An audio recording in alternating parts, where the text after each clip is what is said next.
The crimson sun of Aerith Prime hung low on the horizon as Commander Kira adjusted her tactical visor and surveyed the battlefield before her. The sleek fox-like features of her species gave her an advantage in sensing danger. But today something felt different. The distress signal had come from a strange vessel that crashed into the northern valley, and her elite reconnaissance unit had been dispatched to investigate. Lieutenant Zara, her second-in-command, crouched beside a twisted piece of metal that bore markings neither of them recognized. The writing was strange, angular, and completely foreign to their database of known civilizations. Kira ran her clawed fingers across the surface, feeling the unusual texture of the alloy. It was unlike anything in their empire's extensive catalog of materials. "What do you think, Commander?" Zara asked, her ears twitching nervously. "Unknown origin." Kira replied, "We proceed with standard first contact protocols, but stay alert." The two Varathian warriors moved through the wreckage with practiced silence, their enhanced senses picking up every detail. The crash site sprawled across nearly half a mile of scorched earth, and the vessel itself was massive, easily 3 times the size of their largest cruisers. As they approached the main hull, Kira noticed something that made her freeze. "There are survivors," she whispered. Inside the darkened corridor of the alien ship, Kira and Zara discovered something that would change everything they knew about the universe. The first human they encountered was slumped against a wall, his pressure suit torn and his breathing labored. Kira approached cautiously, her weapon raised, but as she got closer, she realized this being was unlike any species she had ever seen. He was massive, easily twice her height, and his body structure was dense and powerful, even in his injured state.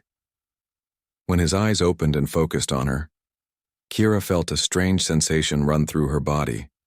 This creature, despite being wounded, radiated a kind of raw physical presence that was both intimidating and fascinating. "Please," his voice came through a translation device clipped to his suit. "Help my crew." Kira made a quick decision. "Lower your weapons," she told Zara. "We have wounded here." Over the next several hours, Kira's team worked to extract 5 human survivors from the wreckage. The ship's name, according to the recovered logs, was the Starbound Horizon, and it had been on an exploration mission when it encountered a spatial anomaly that threw it across unknown space. The crew consisted of Captain Ryan Foster, who was the massive man Kira had first encountered, along with engineer Lisa Monroe, medic Peter Grant, navigator Amy Clark, and science officer Kevin Torres. As they transported the humans back to the Varathian base, Kira found herself constantly glancing at Ryan Foster. Even seated and clearly exhausted, the human captain seemed to fill the entire transport pod. His shoulders were broad enough that Zara had to adjust the seating configuration, and his legs barely fit in the designated space. "How do you even move around comfortably?" Kira muttered to herself. But Ryan's enhanced hearing picked it up. "Sorry if we're causing trouble," Captain Foster said with a tired smile. "We're probably a bit bigger than you're used to." That was an understatement, Kira thought as they arrived at the base. The Varathian medical facility had been designed for species ranging from the small Pixith traders to the moderately sized Corvan diplomats, but humans were on an entirely different scale. The doorways had to be widened, the medical beds had to be reinforced, and even the basic equipment seemed inadequate. Dr. Mira, the base's chief medical officer, was a seasoned professional who had treated dozens of species, but even she seemed flustered as she examined Ryan Foster. The human captain had removed his damaged suit, revealing the full extent of his physiology, and Kira, who was observing the examination, found herself struggling to maintain her professional composure. "His bone density is incredible," Dr. Mira reported to Kira. "His musculature is unlike anything in our records. And his cardiovascular system, it's built for sustained high-intensity activity, Commander. These humans are naturally adapted for extreme physical stress." Kira nodded, trying to process the information, but her attention kept drifting to the way Ryan's chest rose and fell with each breath, the way his muscles moved under his skin. It was also different, so powerful and admittedly a bit overwhelming. Over the following days, as the humans recovered, Kira found herself assigned as their primary liaison. It was her job to help them understand Varathian culture, learn about their technology, and hopefully establish a path for them to return home. But what started as a diplomatic mission quickly became something far more complicated. Ryan Foster, despite his injuries, insisted on being involved in every aspect of the recovery effort. He worked alongside engineer Lisa Monroe to analyze the Starbound Horizon's black box data. He consulted with navigator Amy Clark on stellar cartography, and he spent hours with science officer Kevin Torres trying to understand the anomaly that had brought them here. But he also made time to learn about the Verithians, and he seemed particularly interested in their military structure. "Your people are warriors," he observed one evening as he and Kira reviewed tactical displays. "In the command center, I can respect that." "We've had to be," Kira replied. "The galaxy is not always a peaceful place." Ryan nodded, his expression serious on Earth.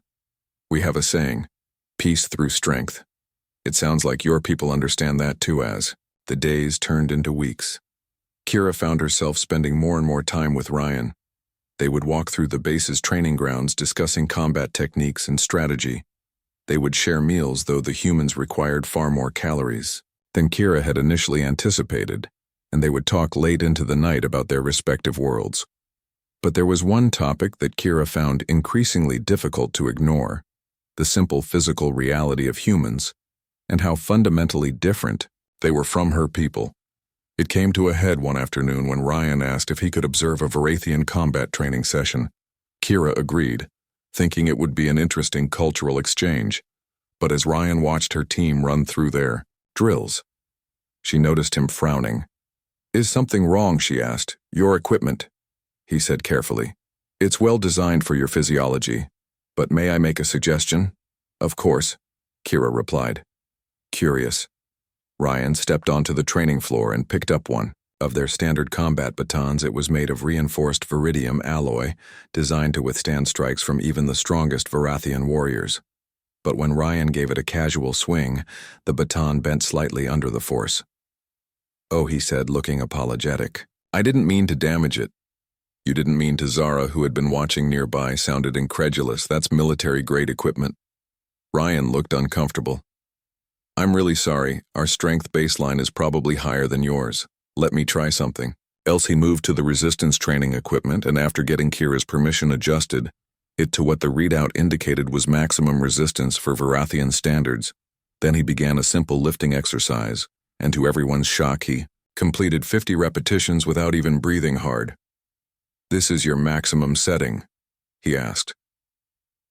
The entire training floor had gone silent. Kira felt her ears flatten against her head, a sign of stress among her people. "Yes," she managed to say. Ryan looked troubled. "I think we need to talk, Commander." They moved to a private briefing room where Ryan called in the rest of his crew. Lisa Monroe confirmed what Ryan had demonstrated. Humans operated on a completely different physical scale than most species. They had encountered their homeworld. Earth had higher gravity than most inhabited planets, which meant their bodies had evolved to handle significantly more stress. "We're not trying to intimidate anyone," Lisa explained, her expression earnest, "but our baseline strength, endurance, and resilience are apparently above average by a significant margin." How significant, Kira asked, though she was already beginning to understand the answer. Peter Grant, the medic, pulled up some data on a portable display. "From what we've observed, your people are incredible warriors, skilled tactical thinkers with enhanced sensory capabilities. But in terms of raw physical metrics, the average human is approximately 3 to 4 times stronger than the average Verithian." The room fell silent. Kira processed this information, feeling a strange mix of emotions. There was professional concern. Certainly this kind of physical disparity could complicate future interactions between their species. But there was also something else, a feeling she couldn't quite name. "What about endurance?" she asked. Amy Clark, the navigator, answered that "We're still calculating based on what we've seen. Your people can maintain peak performance for impressive bursts, but humans are persistence. Predators were built for sustained activity over long periods. Our ancestors literally hunted prey by chasing them until they collapsed from exhaustion." Kira felt a shiver run down her spine that was both terrifying and strangely compelling, but there was one more question she had to ask, her voice dropping to barely above a whisper. "And in other aspects, your proportions are?" They all scaled up accordingly. The humans exchanged glances, and Ryan cleared his throat. "Yes, Commander, in every aspect. We're proportionally larger, and that includes, well, everything." The implications hit Kira like a physical blow. She had been trying not to think about it, trying to maintain professional distance, but the reality was undeniable over the past weeks. She had developed feelings for Ryan Foster, feelings that went beyond diplomatic courtesy or professional respect, and now she was confronted with the reality that any kind of intimate relationship bet